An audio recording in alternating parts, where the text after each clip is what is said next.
And we're Perfect. live. Perfect. So my name is Nissa Samuel. Hello, everyone. I'm from Therapeutic Newtown, and I am a speech language pathologist, and I definitely work with the little ones for breastfeeding. I have here with me Colette and Kelly, and they'll do a little introduction of themselves too. I'm just going to be talking about the role of the SLP with breastfeeding, a lot of common evaluation concerns that parents come in with, and some strategies as well that we use for our treatment approaches. Hi, I'm Colette Acker, and I'm the Executive Director of the Breastfeeding Resource Center. I've been a lactation consultant for 23 years, and the BRC has two outpatient offices, one in Abington, Pennsylvania, and one in King of Prussia, PA. And I'm going to talk a little bit today about why people come to see a lactation consultant, what are the top 5 reasons, what does a consultation entail, and some other of the great services we provide for breastfeeding families.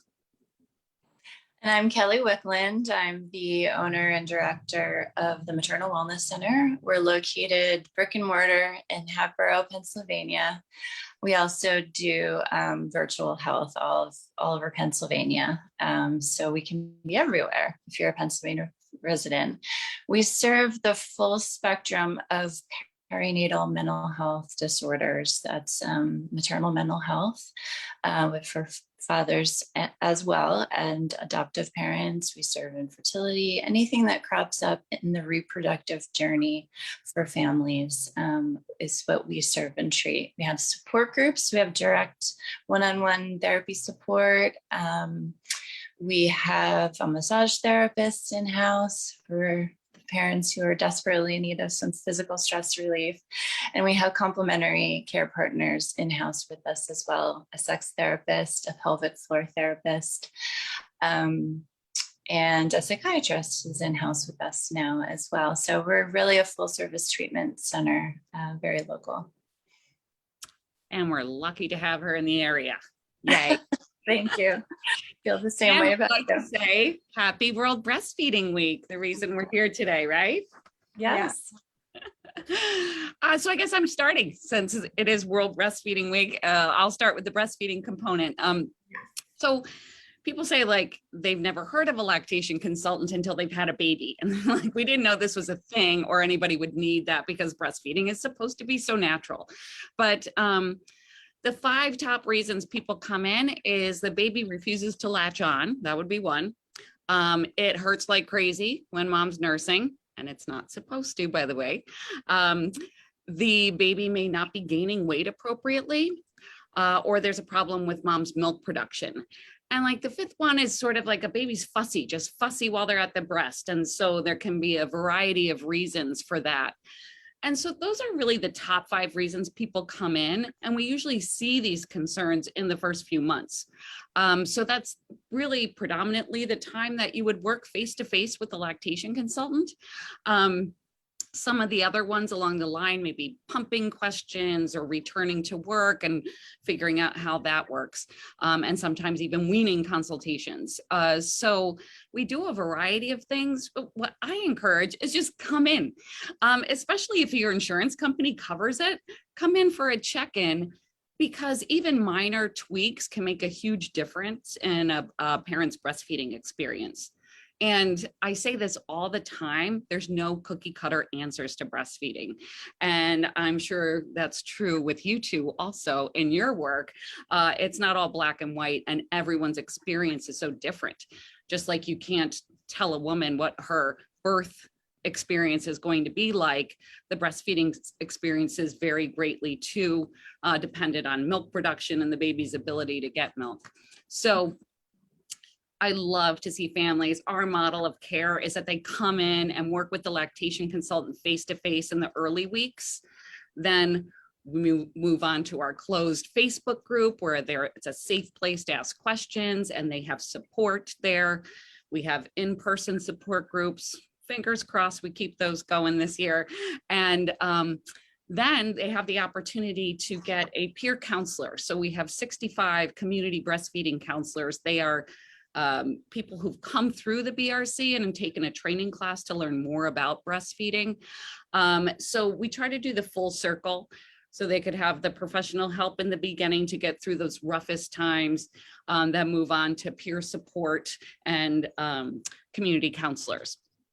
So I love my model of care. I love what I do.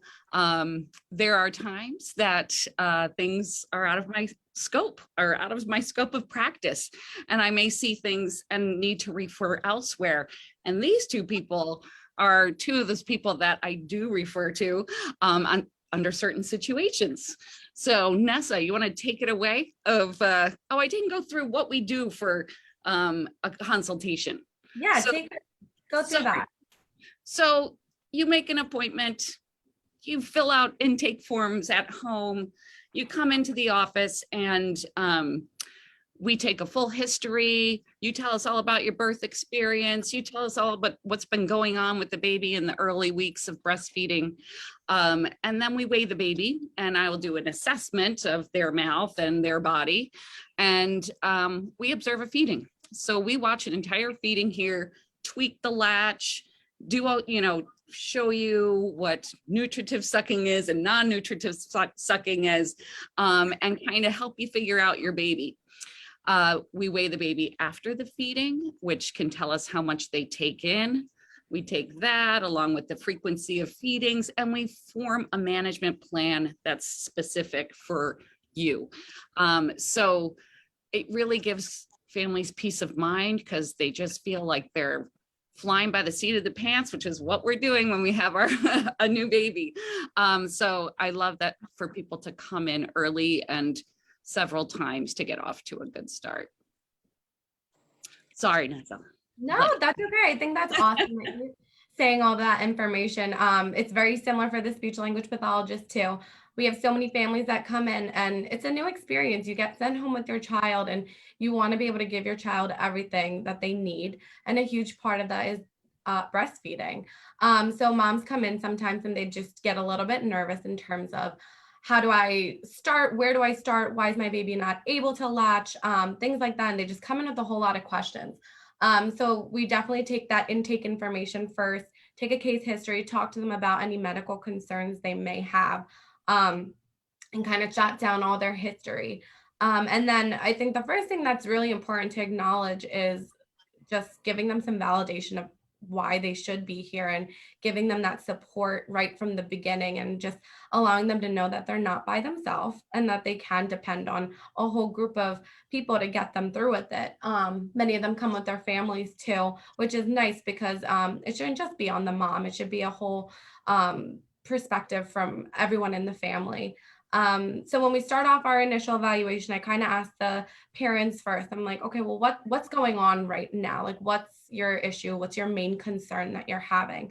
Typically, a lot of parents, I would say, they're saying that their child is either, it hurts when they're breastfeeding, they're not getting enough, they're leaking a whole lot, it's just dribbling from the sides, things like that. So we do take a look at their feeding right away. We look at their oral motor examination, which I think is huge and very important, because there definitely are some things that can be red flags for us in terms of, oh, this might be a reason why they're not feeding so well. So looking to make sure all their oral motor structures, so their tongue, their lips, their gums, everything is looking good, making sure they have their fat pads ready for them in their cheeks. So it's definitely an important part of the evaluation to go through. Many times we can see if the child has a tight frenulum, like the tongue tie, the lip tie, which can definitely impact breastfeeding also, depending on its severity of it. And also some kids that come in that are really fussy because of reflux.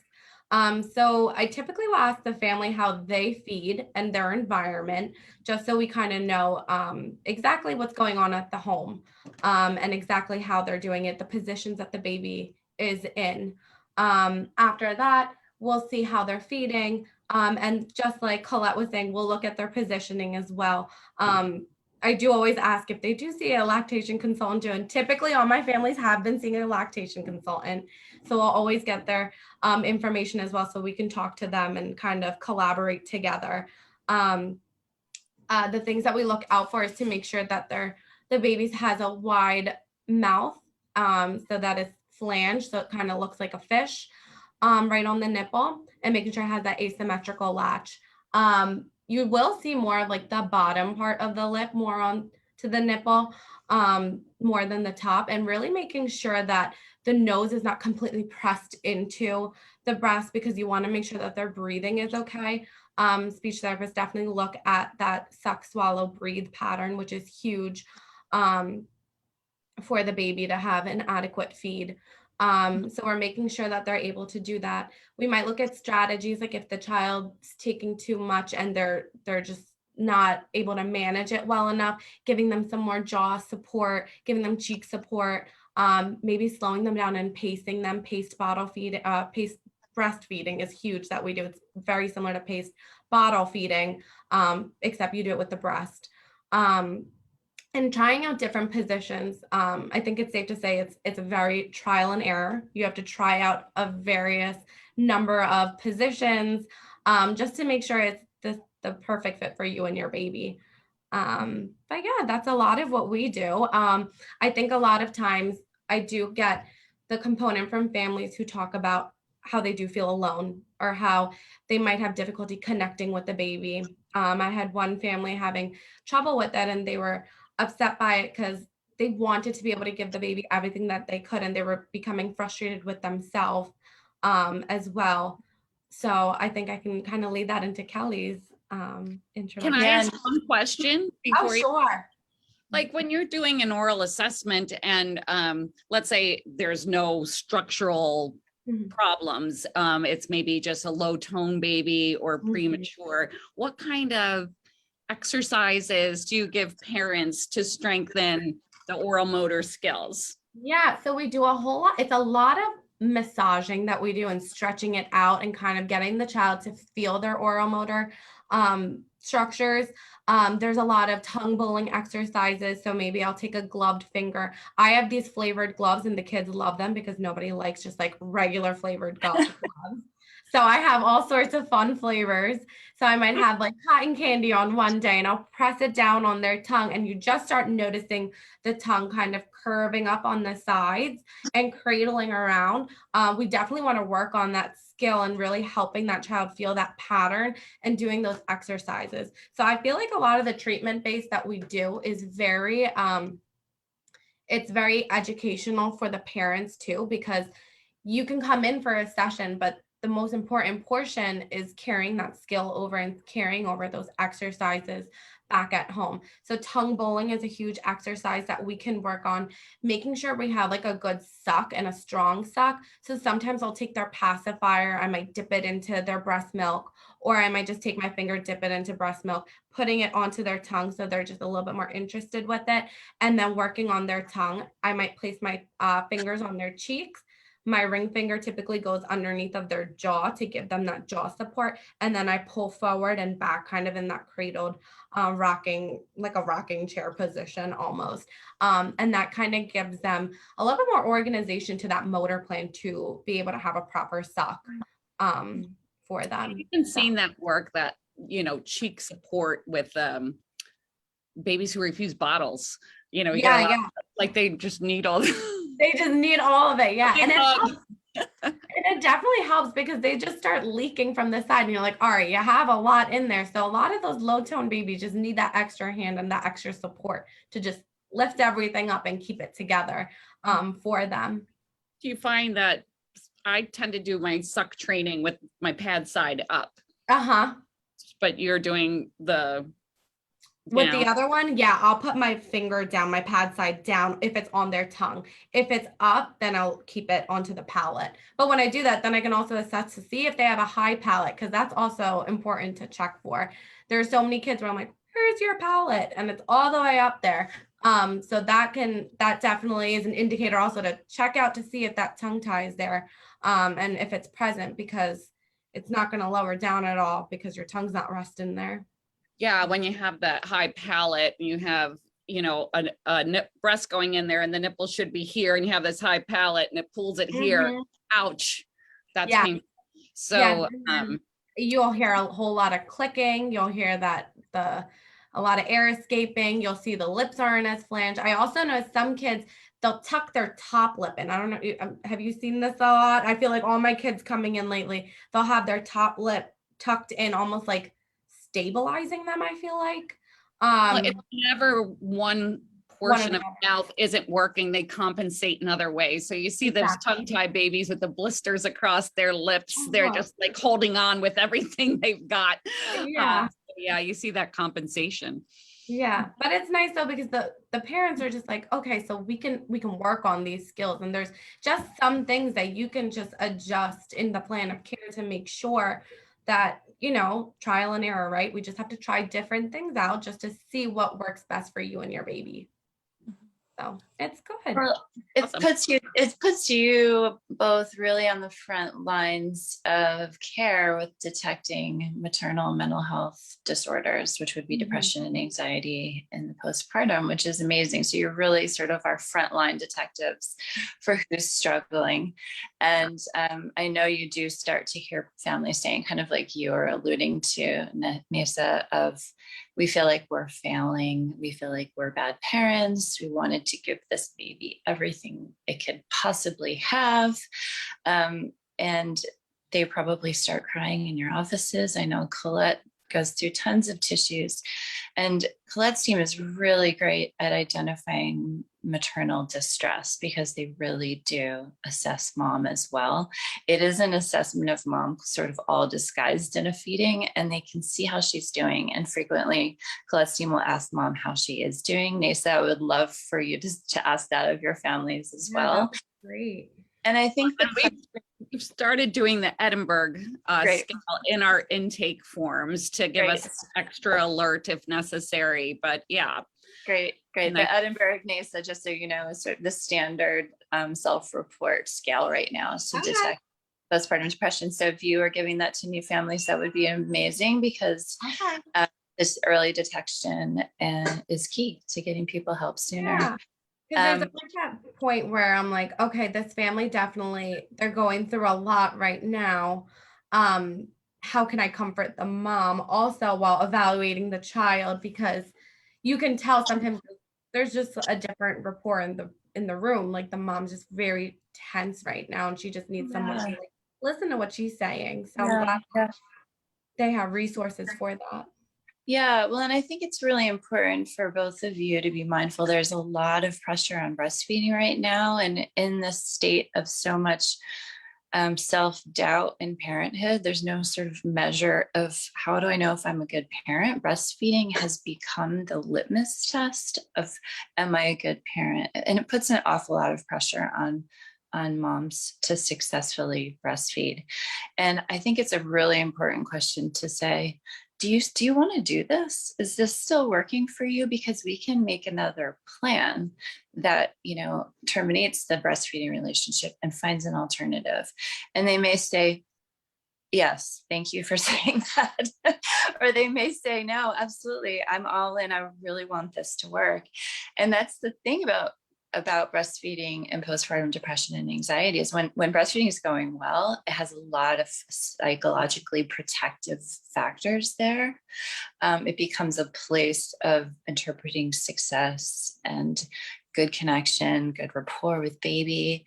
If it's not going well, then it becomes a place of shame and a place of despair. And it very quickly will affect the bond, because they can start to see the baby as a stressor. This baby represents my failure. This baby's inability to feed correctly must be me or them. And so I know Colette's team in particular will help women stop if they have to. But the support is key. I mean, it doesn't come naturally, like Colette says, everyone thinks it's going to be so natural, and it's so difficult. There's so many ways it can go wrong, and support from places like the Therapeutic and the Breastfeeding Resource Center is really, really key to success. But I think identifying the choice, women do have a choice. If it is not working for their life and their family and their psychology and their stress, like it can be stopped. And I think it's humane and gracious to remind people of that, offer what they need, more support. All right, let's double down and let's get this working, or let's figure something else out, because there's choice here. So my field, maternal mental health, our saying is fed is best. So we stay a bit agnostic on breastfeeding, but truly we want to do whatever the family wants. We're here to support whatever the family is wanting to do. So sorry, Colette, what were you going to say? I was going to say, I was just like so grateful when a woman came in and said to me, like, I don't know if I want to do this anymore. And I'm like, okay, that's fine. Yeah. And I'm like, let's talk about it. We discussed it. We had, I gave her options for weaning, step 1, 2, 3, options for doing it partially, options for trying to continue it. I'm like, you pick what's work. That's all I do. You don't tell anybody what to do, I know. That's what I've always really appreciated about you and your staff, Colette, is that you do ask that and sense that of like, let's do what's right for you.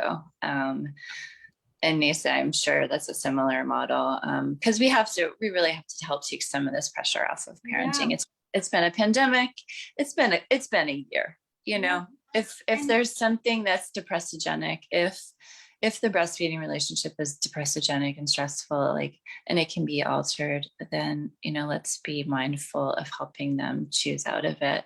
Or, if they're like, oh no, I'm doing this, I am getting this win, that we double down and help them do that too, and I think that's the theme of this year is, there has to be more support and, right.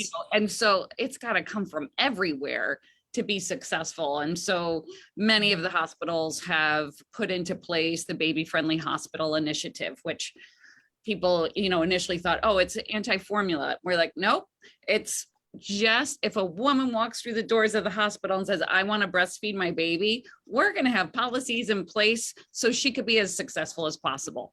That's all it is. It's putting them up for success. And then immediate help after they leave. You need supportive family. You need supportive friends. You need to be able to go to a restaurant and feel comfortable lifting up your shirt and latching your baby. It's like all of these things have to fall into place. I was doing a kind of a social media thing called If Only.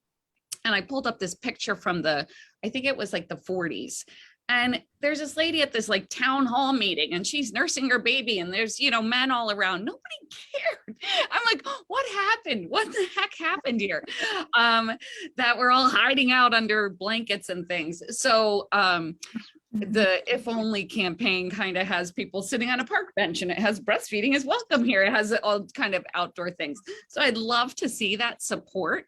So there isn't so much pressure that it becomes more normal. And everybody around you knows about it, so they can help you.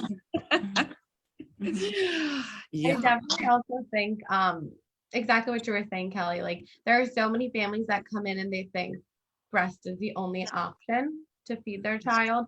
And we definitely have and they want to breastfeed their kiddo, which I totally understand, but using maybe the breast milk, and we can try like paced bottle feeding and trying it with a bottle or putting it on different type of therapeutic tools, like a Nook brush or something like that, to just help them kind of and kind of increase that interest towards it again, because children are smart and they get frustrated just as any adult does too. So when they're not able to latch, they're getting frustrated, they're getting overworked. Breastfeeding should be easy for them. It shouldn't be so tiring for them to the point that they're fatiguing. And I feel like I definitely notice that, especially with our low tone kiddos that do come in. And sometimes positioning can definitely help with that too, but definitely just giving the parents their options to, what putting it on their court on what they would feel more comfortable with. Because I think the mental health of the parent as well as the baby is very important.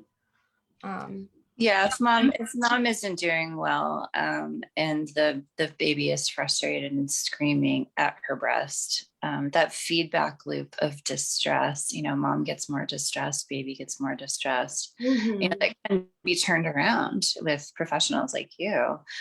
You can get a win there. But if that loop, that sort of feedback loop can't be interrupted, and it's so distressing to both, that's when we really see women in free fall emotionally, and with anxiety.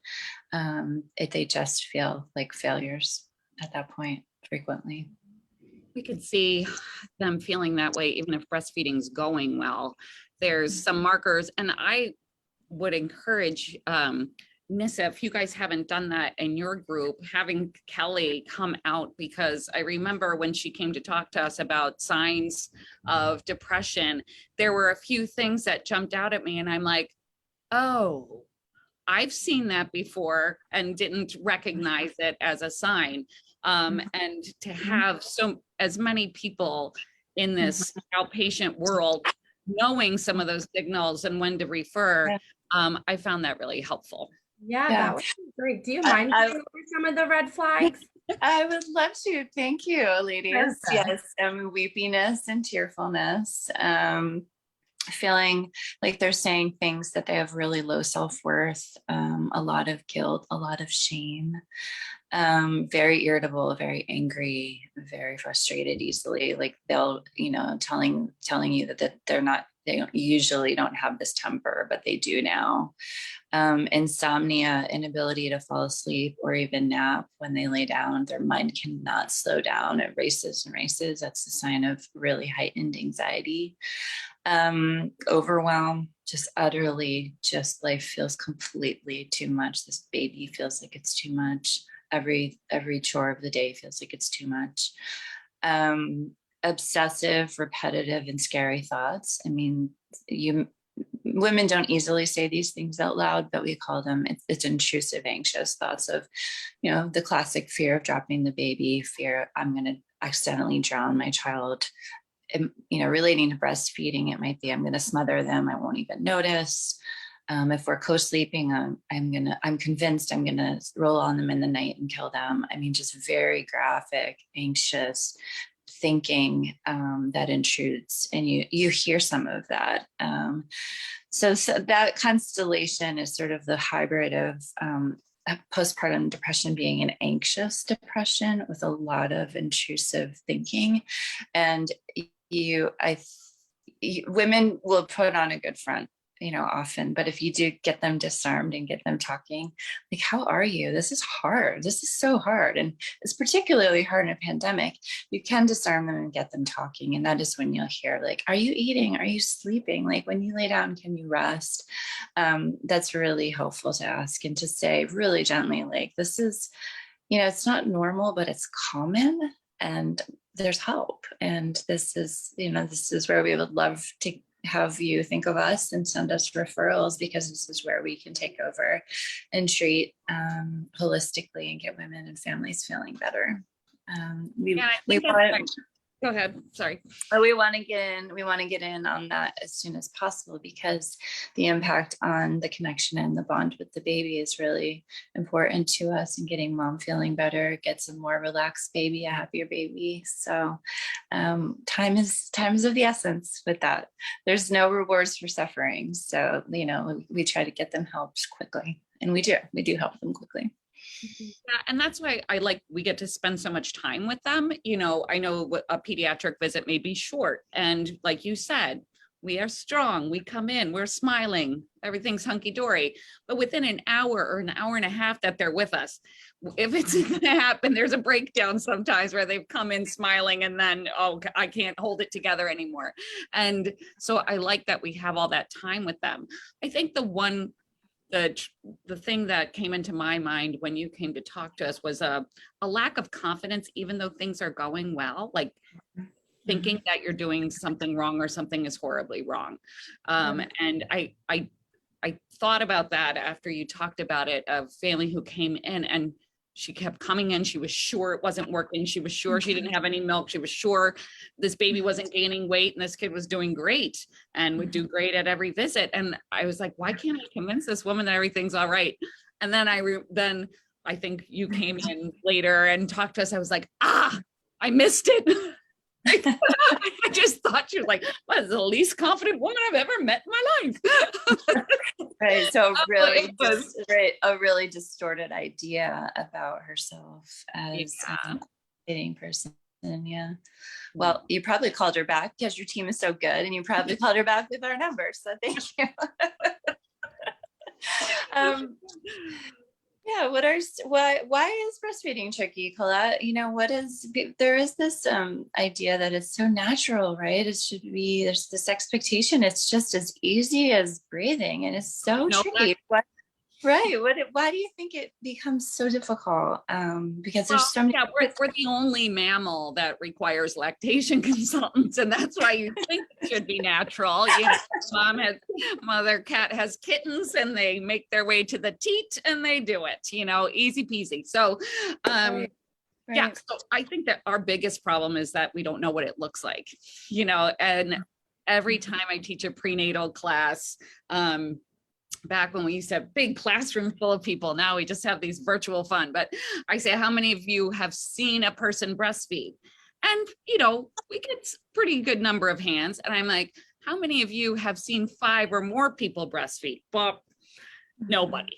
And so they've seen that one person in the family, maybe a sister, a crazy aunt, maybe whatever. So, but we don't know what the heck it looks like. So, and we don't know how to manage it because nobody around us is doing it. And I think that's our biggest obstacle. So we have to learn on our own. And you may get a visit in the hospital by one of us, and there's 15 minutes. We've got to figure this all out. We don't have the village support system that we used to have after decades and decades of no breastfeeding. Mm-hmm. Mm-hmm. So, and just like that passed down wisdom, that passed down support that your mother or grandmother may have. Yeah. Okay. Yeah. I mean, my mom didn't nurse me, but more and more, and that's what has changed in the 23 years since I've become a lactation consultant. When I started, nobody was breastfed themselves. And now I hear, I was breastfed. And I'm like, oh, these are my kids. So yeah, that was a time when breastfeeding started going up, you know, so now our clients have been breastfed more often, which is good. So we're seeing that trend that I think will help because they're getting help from their parents, you know, they get it. And I think, you know, if you make it through with the first baby, you know, that feeding frequency that knocks you off your feet with your first child, the second time around, you're like, oh yeah, you don't sleep. You just do this all day and all night. And it is what it is. You kind of have that attitude towards it. Yeah, that makes total sense. When I hear, what do you do for low supply? Because when I hear some of the power pumping regimens, I just think they're incompatible with human life. So how do you give kind of modified pumping strategies that are like also allow for sleeping and eating and being a person? So the low supply is really difficult because, you know, and what we need to do is to get more research done. So there's so many things that can influence milk production that we don't really know the nitty gritty about. So if your bladder is not working, you go to the doctor, they look into it, they figure out what's wrong, they fix it. If another part of your body isn't working, oh, you go to the doctor, you do, you know, they see what's wrong, they fix it. Your breasts aren't doing what they're supposed to do. Someone tells you to eat a cookie and a Gatorade. I'm like ready to rip my hair out about this. You have no idea. Before I die, I want to have like, and send that mom to an endocrinologist, figure out what's going on with the hormone levels and think what is going wrong where she's not making. That's one thing I would love to do. But how do we increase supply? I wish I had that magic pill. But the way the body works, the more frequently you empty the breast, the more milk you will make.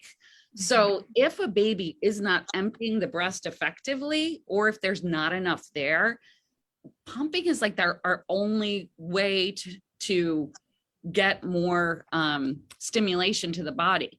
And the frequency is similar to a baby eating. But we work out a plan that will work for her so she doesn't drop over.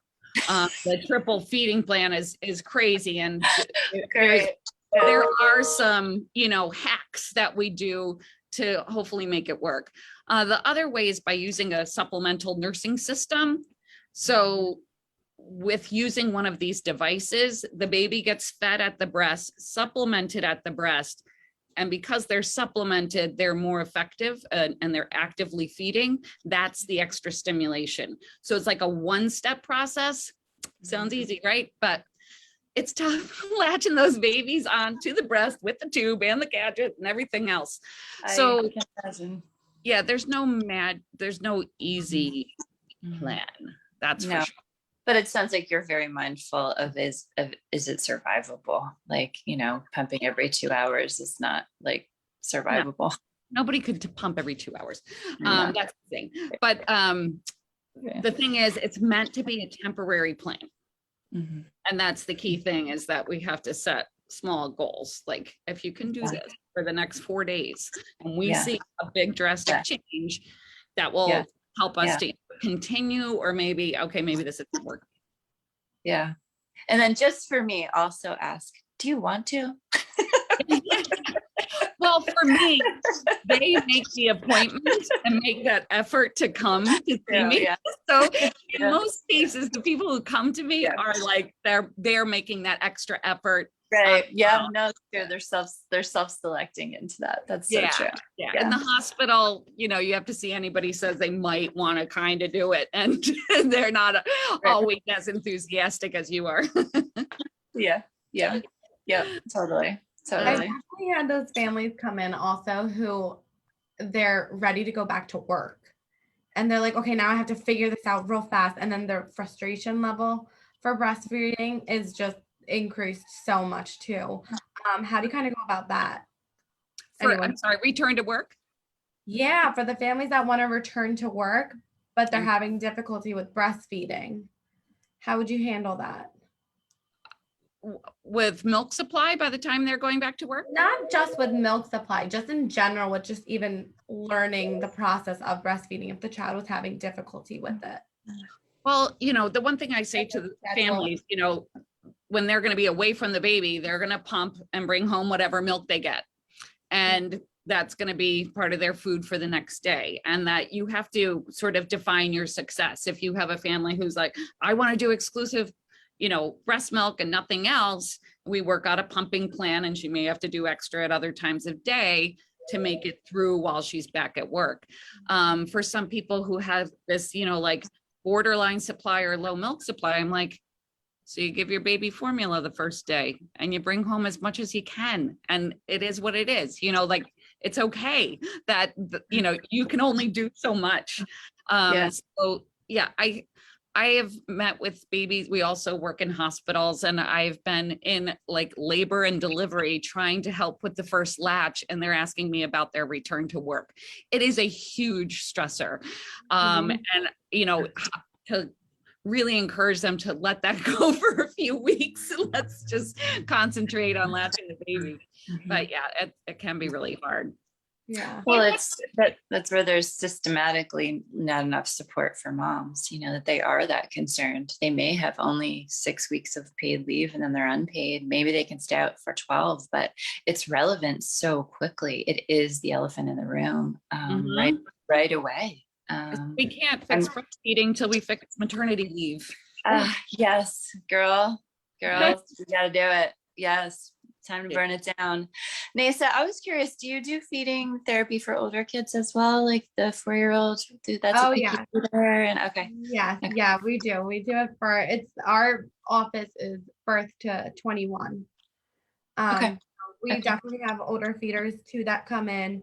I have had kids transition from breast to bottle also. The ones that are like having, they're doing well with breastfeeding, but now moms and dads are like, all right, we now want to slowly start into like formula based, and then slowly start weaning into just some purees and soft tabletops. So we do a lot of transition feeding too, which is good. We have stuff for picky eaters too. And we also refer out to OT for that too. So that's good. Okay, great. Good to know. How do you know what you need like a face-to-face one-on-one versus support, or do you always recommend support group? I mean, recommend both? We typically do face to face. Oh, I meant Kelly. Sorry. Oh, okay. I was like, we always do face to face. We have support groups that are drop-ins and baby hangouts at the center that are free. So if that's the level of care someone just wants to start with a peer support, they're trained to know what to look for to see if there's more distress than just a peer support can manage, or a therapist-led support group. But we usually try to get people in for a first session, an initial consultation, get a sense of what's going on and what's needed. And cover that? They often will reimburse for it. We give a super bill that they can send back to their insurance company for their reimbursement, but they have to do the back end of that. And unfortunately, it takes so much women power to do that at the office that we put that back on them, which is one downer. But we have a very generous sliding fee scale too of rates. We frequently have an intern who sees people for $25. So we try to make care as accessible as possible. There are free options and beyond. So we're really trying to get an entry point for every family in need. And so far, so good. Nisa, I would love to come to speak to your organization. Yes. Love to hang out with your people again too. Something. So I would love to have both of you guys at our office to kind of do a little talk to all the speech therapists here. I think it would really benefit. Yes. Also, we have to start a revolution about family leave. So let's do that. Yeah. Add it to the list. All righty. Well, thank you. This has been a really, really informative, great Facebook Live. I know that our live audience that's still tuned in and our Facebook audience, when this video posts to our Facebook page, is really going to enjoy it. We really want to thank Kelly, Nisa, and Colette for joining us today. This has been really great. Thank you very much. Thank you. And lovely happy World Breastfeeding Week. Yes, and happy Friday. Bye-bye. Bye.